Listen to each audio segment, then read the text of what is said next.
Okay, a very warm good evening to my all dear students. क्या पढ़ने जा रहे हैं हम? एलआर सर्किट पढ़ने जा रहे हैं।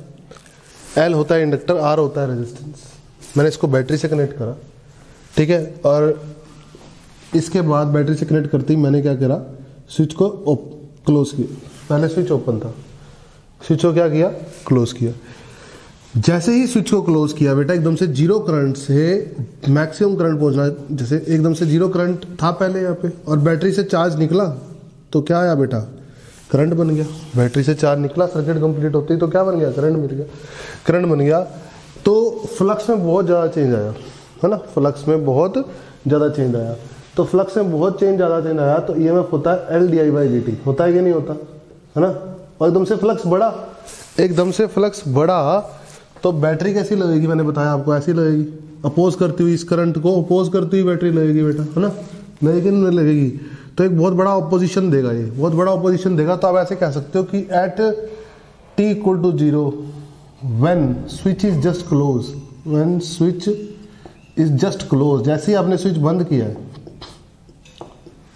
Inductor will give a great opposition, inductor will highly oppose the current, will highly oppose the current, highly oppose the current। कारण क्योंकि di/dt बहुत बड़ा होगा, क्योंकि di/dt क्या होगा, बहुत बड़ा। dt टाइम में एकदम से स्विच बंद करते ही जीरो से करंट की वैल्यू चेंज जो होगी वो बहुत ज़्यादा होगी, है ना, ठीक है बेटा। क्योंकि पहले शुरू में कोई भी करंट नहीं था, शुरू में पहले कोई भी करंट नहीं था, ठीक है। At t = 0 when switch is just closed, inductor will highly oppose the current and LR's inductor will behave as open circuit, will behave as open circuit, ठीक है, कोई दिक्कत नहीं है। उसके बाद ये करंट आना शुरू होगा बेटा, t = 0 पे ओपन सर्किट की तरह बिहेव करेगा जस्ट, है ना। उसके बाद ये V बैटरी है, ये चार्ज तो चल ही रहा है, चार्ज का मोशन तो है ही है, ठीक है। फिर क्या होगा, अब पहले dt टाइम में t = 0 के बाद dt टाइम में करंट का चेंज di था, ठीक है। अगले dt टाइम में जो करंट का चेंज होगा वो di से कम होगा, तो अब इंडक्टर कम अपोजिशन देगा। अगले dt टाइम में जो करंट में चेंज होगा वो और कम होगा, ठीक है। तो ऐसे करते करते करते करते एक टाइम ऐसा आएगा कि करंट क्या हो जाएगा, सैचुरेट हो जाएगा। करंट सैचुरेट हो जाएगा तो करंट में चेंज ही खत्म हो जाएगा, करंट में चेंज खत्म हो जाएगा तो di/dt खत्म हो जाएगा, di/dt खत्म हो जाएगा तो सारा ऑपोजिशन खत्म हो जाएगा, ऑपोजिशन खत्म हो जाएगा तो इंडक्टर बिहेव करेगा शॉर्ट सर्किट, इंडक्टर बिहेव करेगा short circuit. At t tending to infinite time inductor will behave as short circuit, behave as short circuit, short circuit behave करेगा, ठीक है, पक्का। जैसे ही मैं फिर से दोहरा रहा हूँ, जैसे स्विच क्लोज, तो हमारा स्विच का था ओपन था, जैसे स्विच क्लोज किया dt टाइम में करंट में चेंज बहुत बड़ा आया, ठीक है, क्योंकि जीरो से करंट बढ़ा कुछ, ठीक है। उसके बाद अगले dt टाइम में जो करंट में चेंज आया वो कम आया जो पहले आया था। अगले dt टाइम में और करंट चेंज और कम चेंज आया करंट में, अगले dt टाइम में और करंट में कम चेंज आया। समझ में आ रही है मेरी बात? तो ऐसे करते करते करते करते जब काफ़ी देर हो जाएगी, long after long time, steady state जब आ जाएगी, सैचुरेट हो जाएगा करंट, तो करंट में चेंज आना ही बंद हो जाएगा। तो करंट में चेंज आना बंद हो जाएगा तो di/dt किसको टेंड करेगा, जीरो को। तो ईएमएफ जो अपोजिशन वाला है वो नहीं होगा, तो inductor will behave as short circuit. Time to infinite पे ऐसा हो जाएगा, ये रेजिस्टर, ये बैटरी V, ये R, ये इंडक्टर शॉर्ट सर्किट हो गया। सर्किट में करंट कितना आ जाएगा, V/R, ठीक है ना। इंडक्टर के क्रॉस पोटेंशियल आ जाएगा V0 और रेजिस्टेंस से क्रॉस कितना आ जाएगा, V, सही है। और t tending to infinite time पे इंडक्टर ओपन सर्किट था, ये रेजिस्टेंस है, ठीक, सॉरी t = 0 टाइम पे ये V है, ये R है ना। तो इंडक्टर के क्रॉस जो पोटेंशियल डिफरेंस है वो सारा V आ जाएगा, रेजिस्टेंस से क्रॉस पोटेंशियल डिफरेंस 0 आ जाएगा। सिस्टम में करंट क्या है, 0, ओपन सर्किट। समझ में आई? अब eight any instant of time, किसी इंस्टेंट ऑफ टाइम पे अगर बात की जाए तो जैसे कैपेसिटर की बात करूं तो कैपेसिटर टाइम 0 पे शॉर्ट होता था और टाइम इन्फानाइट पे ओपन होता था। इंडक्टर टाइम 0 पे ओपन होता है और टाइम इन्फानाइट पे शॉर्ट होता है, ठीक है। Eight any instant of time अगर बात की जाए तो देखो यहाँ बैटरी क्या लग जाएगी, LdI/dt की, बोलो LdI/dt की बैटरी लग जाएगी, समझ में आई बात। तो at any instant of time क्या होगा, LdI/dt plus IR equal to V हो जाएगा, बोलो सही है। तो LdI/dt equal to V minus IR हो जाएगा अपॉन L हो जाएगा। तो DI अलग कर दो, DI upon V minus IR equal to DT upon L हो जाएगा। इंटीग्रेट करेंगे, टाइम 0 पे करंट 0 था, टाइम t पे करंट I होगा, बोलो सही है। तो इसका इंटीग्रल सॉल्व करेंगे तो कितना आएगा, ln V minus IR, upper limit डालेंगे तो ln V माइनस IR है ना, और जो R के साथ लिखा हुआ डिवाइड में आ जाएगा, सॉरी I के साथ लिखा हुआ डिवाइड में आ जाएगा, तो कितना आ जाएगा माइनस R, ठीक है ना, और 0 से लेकर I और ये आ जाएगा T/L है ना, ये आ जाएगा। तो माइनस R उधर चला जाएगा तो आ जाएगा माइनस RT/L, कितना आ जाएगा माइनस RT/L, ठीक है ना। इसमें डालेंगे लिमिट तो ln अपर लिमिट आ जाएगी V minus IR, lower limit आ जाएगी V, क्योंकि I 0 हो जाएगा, तो log A minus log B log A upon V हो जाएगा माइनस RT/L।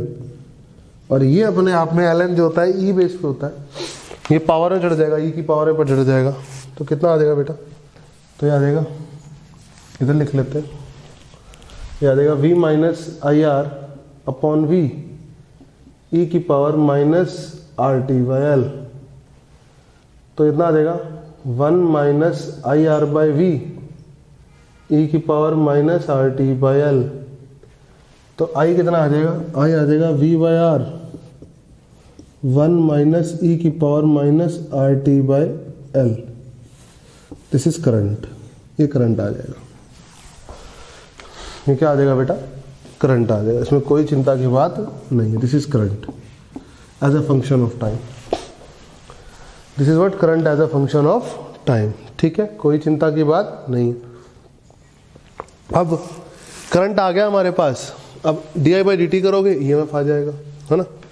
तो क्या करोगे, एक काम करता हूँ मैं, टाइम 0 और टाइम इन्फानाइट मिटा देता हूँ, ठीक है, टाइम 0 और टाइम इन्फानाइट मिटा रहा हूँ, ठीक है। और EMF निकाल लेते हैं, EMF देख लेते हैं, LdI/dt होता है, तो इसको डिफरेंशिएट करोगे तो पोटेंशियल डिफरेंस अक्रॉस इंडक्टर कितना आ जाएगा, L, इसको डिफरेंशिएट करोगे तो V/R का डिफरेंशिएशन 0 हो जाएगा, V/R का डिफरेंशिएशन 0 हो जाएगा, कितना आ जाएगा V/R आएगा, और माइनस और माइनस प्लस हो जाएगा, R/L बाहर आ जाएगा, ठीक है। E की पावर माइनस RT/L, L से L कट गया, R से R कट गया, तो इंडक्टर क्रॉस पोटेंशियल आ जाएगा V E की power minus RT/L। Inductor cross potential आ गया, बोलो सही है। इंडक्टर में करंट आ गया, इंडक्टर क्रॉस पोटेंशियल आ गया, रेजिस्टर में करंट आ गया, रेजिस्टर क्रॉस पोटेंशियल कितना आ जाएगा IR, तो V 1 माइनस E की पावर माइनस RT/L, और इन दोनों को ऐड कर दूंगा VL और VR को, तो क्या आ जाएगा, V आ जाएगा, तो मुझे पता ही है, VL और VR को ऐड करके क्या आ जाएगा, V आ जाएगा, यही मैं जानता हूँ, ठीक है ना। आपको 1 माइनस E की पावर माइनस ऐसा ग्राफ भी मैंने प्लॉट करना सिखा रखा है, और E की पावर माइनस ऐसा ग्राफ भी प्लॉट करना मैंने आपको सिखा रखा है। एनर्जी डेसिपेट, एनर्जी डेसिपेट की बात की जाए तो बोलो, पावर डेसिपेट, पावर डेसिपेट की बात की जाए तो I² R होता है, उसका स्क्वायर कर देंगे, R से मल्टीप्लाई कर देंगे, तो कितना देगा V²/R 1 माइनस E की पावर माइनस RT/L का whole square. This is power dissipate. Energy stored in inductor की बात करेंगे तो एनर्जी स्टोर्ड इन इंडक्टर आपको पता है क्या होती है, हाफ एल आई स्क्वायर होती है, हाफ एल आई स्क्वायर। तो हाफ एल आई का स्क्वायर कर देंगे, उसका स्क्वायर कर देंगे, कितना आ जाएगा 1 माइनस ई की power minus R T by L का होल स्क्वायर आ जाएगा। बोलो, पावर डेसिपेट आ गई, एनर्जी स्टोर इंडक्टर आ गया, रेजिस्टेंस क्रॉस पोटेंशियल आ गया, इंडक्टर क्रॉस पोटेंशियल आ गया और सर्किट में करंट आ गया। बोलो सही है। अब ग्राफ नोट कर लेते हैं, ग्राफ ही मैंने आपको सिखा रखे, ग्राफ ही मैंने आपको सिखा रखे। टाइम के साथ करंट का ग्राफ कैसा आएगा, 1 माइनस ई की पावर माइनस ऐसा ग्राफ है ना, ऐसा होता है, बोलो बता रखा है। और ये सेचुरेट हो जाएगा और कितना हो जाएगा V बाय R हो जाएगा। बोलो सही है। और अगर मैं बनाऊं किसके साथ, इंडक्टर क्रॉस पोटेंशियल के ग्राफ, इंडक्टर क्रॉस पोटेंशियल के साथ ग्राफ बनाऊं तो ई की पावर माइनस का ग्राफ आएगा, तो ग्राफ आएगा ऐसा, ये ई की पावर माइनस का ग्राफ है और ये पोटेंशियल होगा V। सही है। अगर इसका ग्राफ बनाएंगे तो ये V आ जाएगा यहाँ पे, बस R कट हट जाएगा यहाँ से, वी आर का टाइम के साथ यहाँ V आ जाएगा सेम 1 माइनस ई की पावर माइनस का। नेचर इनका भी लगभग यही रहेगा, नेचर इन ग्राफ का भी लगभग यही वाला रहेगा, ये वाला इस ग्राफ का नेचर भी लगभग, ठीक है ना। सही है। ये ग्राफ मैं आपको पहले ही बता चुका हूँ, ठीक है। एक टर्म आती है टाइम कांस्टेंट। क्या टर्म आती है बेटा, टाइम कांस्टेंट। ऐसा देखो यहाँ पे करंट बढ़ रहा है ना, ग्रोथ ऑफ करंट है यहाँ क्या है, ग्रोथ ऑफ करंट। मतलब जो मैं पढ़ा रहा हूँ ना आपको, मैं पढ़ा रहा हूँ ग्रोथ ऑफ करंट, ठीक है। कौन सा केस पढ़ा रहा हूँ, ग्रोथ ऑफ करंट, ठीक है। एलआर सर्किट में ही डीके ऑफ करंट भी होता है, एलआर सर्किट में पढ़ा रहा हूँ ग्रोथ ऑफ करंट, ठीक है। टाइम कांस्टेंट क्या होता है वो देख लेते हैं।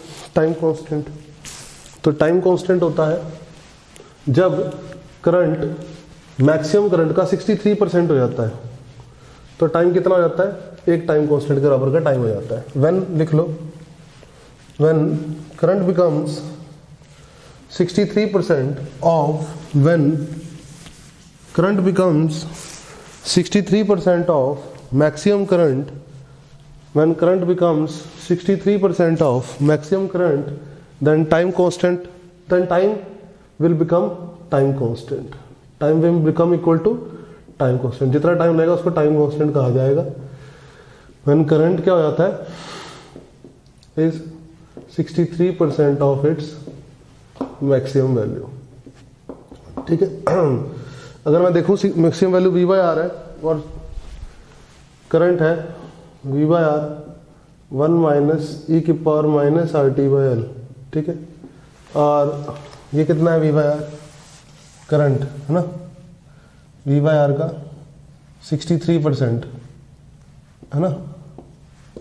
तो ध्यान से देखा जाए तो 1 माइनस 63 हो गया, ई की power minus R T by L आ गया, ई की power minus R T by L आ गया 37/100 यानी 0.37 और e की पावर -1 होता है 0.37 के बराबर, ठीक है, क्योंकि e 2.71 होता है, 2.71 होता है 0.37 के बराबर, ठीक है। तो टाइम कितना हुआ, टाइम हो गया कितना हो गया L बाई आर, टाइम कितना हो गया L by R, L by R time आ गया टाइम कांस्टेंट के बराबर का टाइम, ठीक है। बोलो, अगर सर्किट कॉम्प्लेक्स है, सर्किट इज कॉम्प्लेक्स, अगर सर्किट क्या है कॉम्प्लेक्स है, तो क्या करेंगे टाइम कांस्टेंट निकालने के लिए, तो टाइम कांस्टेंट लिखेंगे L बाय आर इक्वलेंट। तब टाइम कांस्टेंट क्या लिखा जाएगा, L बाय आर इक्वलेंट लिखा जाएगा। और आर इक्वलेंट निकाला कैसे जाएगा, आर इक्वलेंट निकालने के लिए बैटरी को किया जाएगा शॉर्ट, बैटरी को किया जाएगा शॉर्ट और इंडक्टर को किया जाएगा ओपन, इंडक्टर को किया जाएगा ओपन और इंडक्टर के ओपन एंड्स के अक्रॉस इक्विवेलेंट रेजिस्टेंस निकाली जाएगी, और इंडक्टर के ओपन एंड्स के अक्रॉस इक्विवेलेंट रेजिस्टेंस निकाली जाएगी। जो इक्विवेलेंट रेजिस्टेंस आएगी वो यहाँ पे पुट की जाएगी, टाइम कांस्टेंट आएगा। फॉर एग्जांपल अगर मैं आपको एक एग्जांपल दूं कि कैसे टाइम कांस्टेंट निकालोगे आप, तो मैं अगर आपको एग्जांपल दूं कि इसके लिए बताओ क्या करोगे आप, इक्वेशन कैसे बनाओगे, ठीक है। सॉरी, अगर मैं आपको एग्जांपल दूं, मान लो मुझे गिवन है, ये रेजिस्टेंस गिवन है, ठीक है ना, ये बैटरी गिवन थी, ठीक है, ये मुझे एक इंडक्टर की एक और रेजिस्टेंस गिवन है मान लो, ये मुझे इंडक्टर गिवन है और ये मुझे एक और रेजिस्टेंस गिवन है। मान लो मुझे ये सर्किट गिवन है, ये सर्किट गिवन। अब इस सर्किट में मुझे निकालना है टाइम कांस्टेंट, तो होगा L बाय आर इक्वलेंट, ये होगा।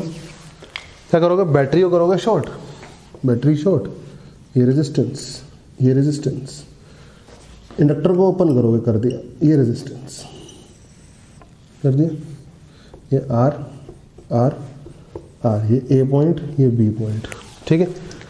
अब ए और बी पॉइंट्स के अबाउट क्या निकालोगे आप, इक्विवेलेंट रेजिस्टेंस निकालोगे। तो देखो यहाँ से यहाँ अगर बात की जाए तो ये आर और ये आर पैरेलल में R/2 बन गया, क्या बन गया, R/2 बन गया, और इस R/2 के साथ ये R सीरीज में आ गया, 3R/2 बन गया, तो टाइम कांस्टेंट आ गया L/3R/2।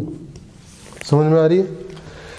अगर आपको इसमें नेट सर्किट में नेट करंट लिखना है तो आप लिखोगे I इक्वल टू, यह मैक्सिमम करंट होता है ना, यहाँ जब सिंपल बात कर रहे थे हम तो आ रहा था V/R 1 - e⁻⁻RT/L, है ना, ये तो आ रहा था। या फिर इसको लिख सकते हो I को लिख सकते हो V/R 1 - e⁻⁻t/τ, टाउ टाइम था ना सिंपल वाले के लिए, L/R, है ना, लिख सकते हो ऐसे।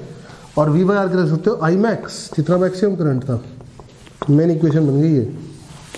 तो इक्वेशन लगाओगे I equal to I max, इस बड़े वाले सर्किट में यही लगाओगे 1 - e⁻⁻t/τ। तो I है, I max निकालना पड़ेगा। I max मतलब इन्फानाइट पे करंट, जो इन्फानाइट पे करंट था सर्किट में, जब इंडक्टर शॉर्ट था, जब इंडक्टर शॉर्ट था स्टेडी स्टेट में, स्टेडी स्टेट में जब इंडक्टर शॉर्ट था तो सर्किट में करंट कितना था,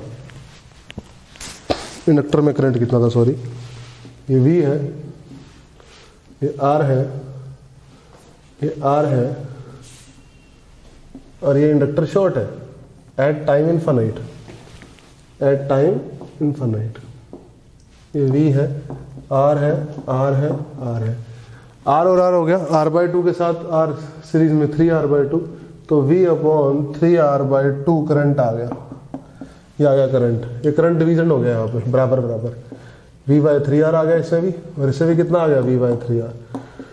तो एट स्टेडी स्टेट ये इंडक्टर है, करंट कितना जा रहा है V/3R, तो मैक्सिमम करंट है V/3R, समझ में आ रहा है। और 1 - e⁻⁻t/τ कितना है, 2L/3R, 2L/3RT/2L। समझ में आई मेरी बात। This is the maximum current, this is the current as a function of time. अब करंट आ गया ठीक है, यहाँ पर करंट आ गया, तो ये वाला करंट भी निकल गया, ये वाला करंट भी निकल गया, सब कुछ तो आ गया, हर रेजिस्टेंस से क्रॉस पोटेंशियल डिफरेंस भी निकल गया, ठीक है। तो ये था growth of current in inductor, क्या था, growth of current in LR circuit. Next video में पढ़ाऊंगा DK of current in LR circuit.